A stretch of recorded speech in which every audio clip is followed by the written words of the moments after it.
ఆంధ్ర రాష్ట్రంలో పలు హోటళ్లు మాంసం దుకాణాలు ప్రజల ప్రాణాలతో చెలగట్టమవుతూ ఉన్నాయి. అనేక కల్తీ ఉత్పత్తుల ఆహార ఉత్పత్తులను ఎప్పటికప్పుడు మీడియాలో మనం చూస్తూ ఉన్న రాష్ట్ర ప్రభుత్వం ఏమీ పట్టునట్టు వ్యవహరించడాన్ని అఖిల భారతీయ యువజన సమితి ఏవైఎఫ్ విశాఖ జిల్లా నుంచి ఖండిస్తూ ఉన్నాము. విశాఖ పారిశ్రామిక ప్రాంతం జరుగుతున్న లక్షలాది హోటళ్లు పుట్టుకొస్తా ఉన్న ఈ హోటల్లో కనీసం నిత్యం ఫుడ్ అధికారులు తనిఖీలు చేపట్టట్లేదు. తరబడి ఫుడ్ సేఫ్టీ అధికారులు హోటల్ యాజమాన్యం నుంచి మాంసం దుకాణం నుంచి ఆసుపత్రుల నుంచి అనేక లక్షలాది లంచాలు తీసుకొని ప్రభుత్వం జీతాలు ఇస్తూ తీసుకొని వాళ్ళ ఆస్తులు పెంచుకున్నారు తప్ప ప్రజల యొక్క ప్రాణాలను గాలికి వదిలేస్తూ ఉన్నారు. అఖిల భారతీయ యువజన సమైక్య ఏవైపు విశాఖ జిల్లా డిమాండ్ చేస్తూ ఉన్నాం. నిత్యం ఫుడ్ సేఫ్టీ అధికారులు తనిఖీలు చేపట్టాలి అన్ని హోటల్లోని మాంసం దుకాణం ఆసుపత్రుల్లోని హాస్టల్లోని. అలాగే జిల్లా యంత్రాంగం కూడా తగిన ఫుడ్ సేఫ్టీ అధికారులను కూడా సిబ్బందిని నియమించాలని కోరుతూ ఉన్నాము.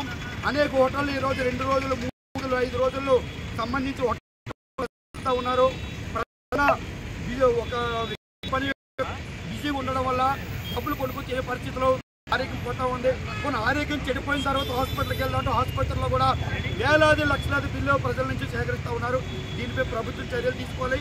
జిల్లా యంత్రాంగం తక్షణమే తగిన చర్యలు తీసుకోవాలి. లేని వాళ్ళు ఏవైపుగా జిల్లా వ్యాప్తంగా యువజన సమైక్య నాయకులను ప్రజలను చైతన్యం చేసి ఈ జిల్లాలో భారీ ఉద్యమానికి మేము తెరతీస్తామని చెప్పేసి జిల్లా యంత్రం కలెక్టర్ గారిని జీవీఎంసీ అధికారిని హెచ్చరిస్తా ఉన్నాం. బై రాంబాబు ఏవైపు జిల్లా కార్యదర్శి. ఓకే.